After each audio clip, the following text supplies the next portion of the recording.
વાત કરીએ અમદાવાદ શહેરની તો અમદાવાદ ગ્રામ્ય જિલ્લાના માંડલ પંથકમાં મેઘરાજાએ રૌદ્ર સ્વરૂપ ધારણ કરતા જનજીવન અસ્તવ્યસ્ત બની ગયું છે।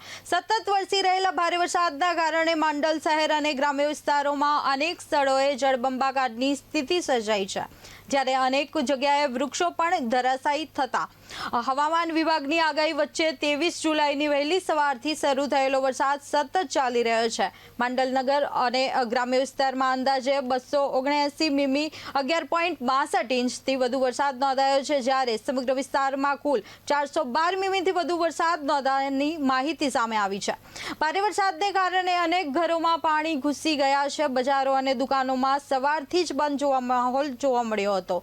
પરિસ્થિતિને ધ્યાનમાં રાખીને ખાનગી તેમજ સરકારી શાળાઓમાં પણ રજા જાહેર કરવામાં આવી છે। બીજી તરફ વાવણી બાદ પડેલા આ ભારે વરસાદથી સીવ વિસ્તારોમાં પાકને નુકસાન થવાની ભીતિ વચ્ચે ખેડૂતોમાં ચિંતા જોવા મળી રહી છે।